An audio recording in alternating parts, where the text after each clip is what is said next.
The number one question is, हम सब ने कोई ना कोई स्टॉक्स खरीदे होंगे इन 2023 2024 जो आज हमें ना लॉस पे दिख रहे हैं. सो लेट्स अंडरस्टैंड अब हमें करना क्या है. If the stocks that I have bought, अगर वो मुझे आज लॉस पे दिख रहे हैं तो what should I do actually. जिस तरीके से स्टॉक मार्केट्स में गिरावट आ रही है, हम सब अपने पोर्टफोलियो को देख रहे हैं और सोच रहे हैं कि भाई आगे होने क्या वाला है.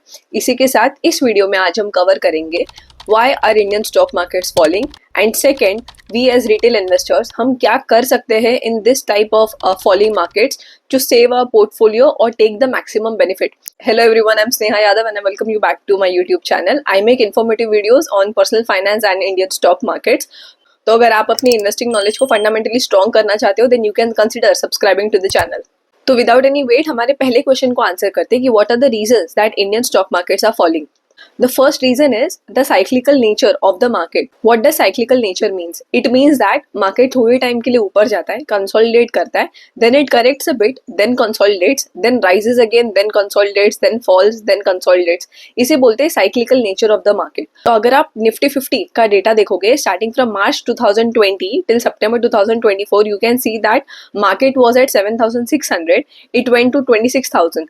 मतलब अगर आपने सिंपल इंडेक्स इन्वेस्टिंग भी की होती तो आपने 200% रिटर्न्स कमाए होते. But that was a one time thing.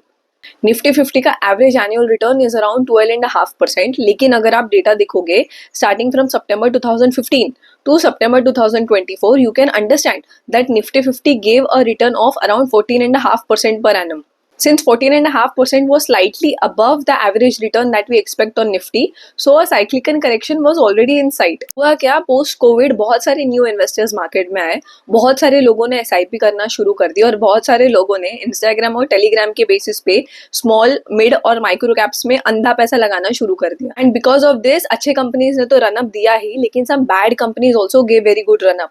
और जब मार्केट में करेक्शंस आते हैं, such bad companies give you a terrible return in the period of bullish runs. मतलब जब मार्केट ऊपर जा रहा होता है, इन्वेस्टर्स ये भूल जाते हैं कि इन्वेस्टिंग करना एक डिसिप्लिन गेम है to understand the business of the company rather than predicting the stock prices.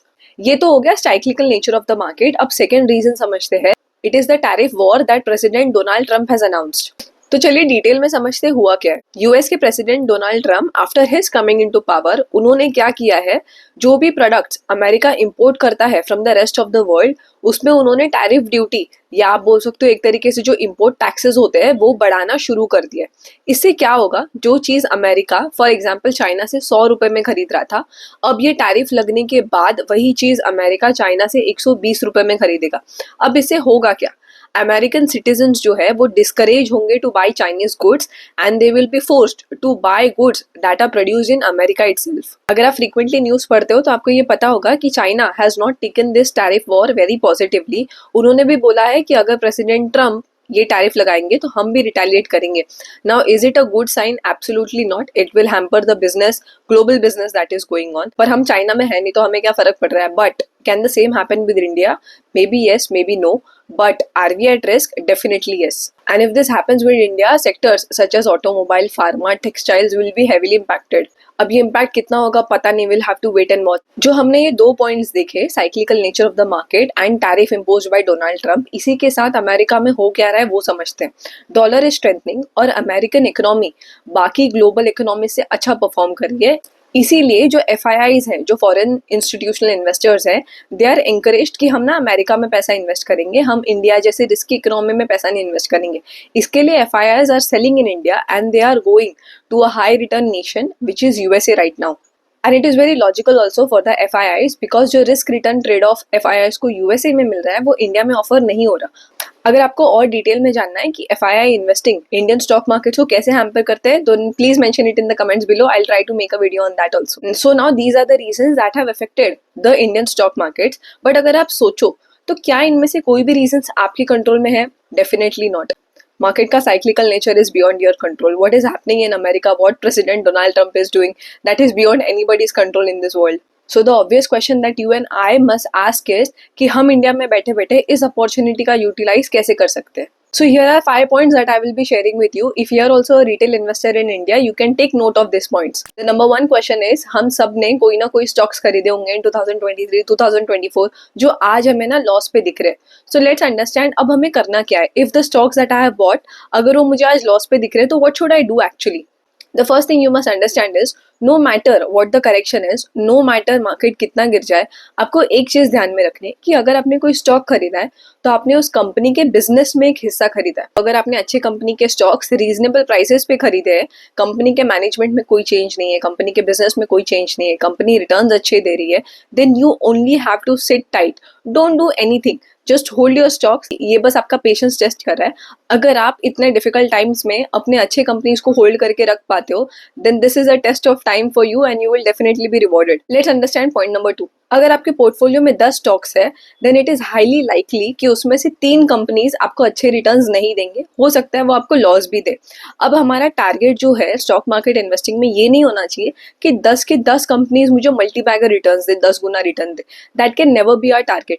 हमें ये ट्राई करना है कि हमारे पोर्टफोलियो में बैड कंपनीज के नंबर कम से कम हो, गुड कंपनीज के नंबर ज्यादा हो। मैं स्पेकुलेटिव ट्रेडिंग ना करूं। अगर आप कोई भी बैड बिजनेस में इन्वेस्ट करोगे, no matter how cheap you have bought that stock, it will never make you money. Point number 3 is थोड़ा ना कैश बैलेंस अपने पास रखो and hunt for good companies that are available at cheaper valuation right now.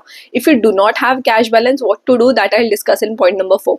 But if you have some cash reserve, these are the times जहां आप market के average return से ज्यादा रिटर्न्स कमा सकते हो।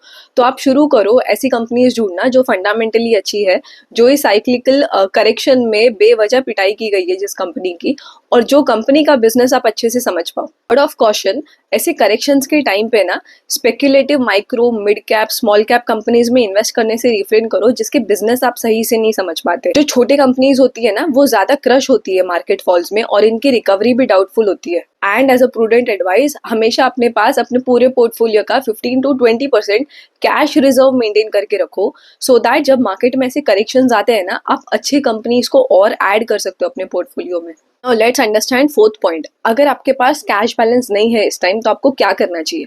आप ना अपने पोर्टफोलियो का एक हेल्थ चेक कर सकते हो। हेल्थ चेक मतलब आप ये देखो कि आपके टोटल पोर्टफोलियो में से आप कौन से कंपनी में कितना एक्सपोज्ड हो। आइडियली स्पीकिंग, आपको कोई भी कंपनी में 5% से ज्यादा अपनी पूरी कैपिटल नहीं डालनी चाहिए। आप ये चीजें एनालाइज कर सकते हो कि मैंने कौन से कंपनी में अपना कितना कैपिटल एक्सपोजर रखा है, कौन से इंडस्ट्री या कौन से सेक्टर में मेरा कैपिटल कितना एक्सपोजर है। आप ये होमवर्क करो। One of the greatest investor Peter lynch told that जब आप कोई भी कंपनी के स्टॉक्स खरीदने का सोचते हो, आपको एक क्वेश्चन आंसर करना है कि अगर ये स्टॉक प्राइस 50% गिर जाता है तो मेरा क्या एक्शन होने वाला है। अगर ये स्टॉक प्राइस 50% गिर गया तो क्या मैं इसको ऐड करने वाली हूँ, क्या मैं इसको बेच दूंगी, या क्या मैं इसको होल्ड करने वाली हूँ। अगर आप अपने इन्वेस्टिंग जर्नी में इस सवाल का जवाब नहीं दे सकते तो आपको डायरेक्ट स्टॉक मार्केट इन्वेस्टिंग से दूर रहना चाहिए। द 5th पॉइंट बीइंग, अगर आपका एक बड़ा पोर्टफोलियो है और अगर आपके पास एक गुड फाइनेंशियल एडवाइजर है, तो आप कंसिडर कर सकते हो कि आप अपना पोर्टफोलियो डाइवर्सिफाई करो, सिर्फ इंडिया में नहीं, यूएस और चाइनीज मार्केट्स में भी। Why this make sense is because जो नेक्स्ट जनरेशन इंडस्ट्रीज है या जो नेक्स्ट जनरेशन कंपनीज है, जैसे social media, artificial intelligence, semiconductor हो गया, those are thriving in America.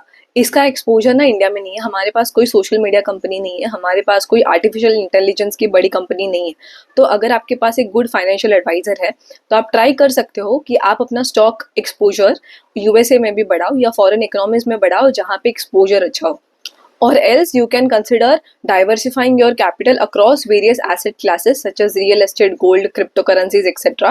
But do take a financial advice. Do consider your risk profile. But before you invest your money across different assets, please try to understand कि आपको समझ रहा है कि वो asset class work कैसे करता है. I hope you take correct actionable steps today. Subscribe to the channel for more informative videos. Like the video, share it with your friends. Thank you for watching and I'll see you next time.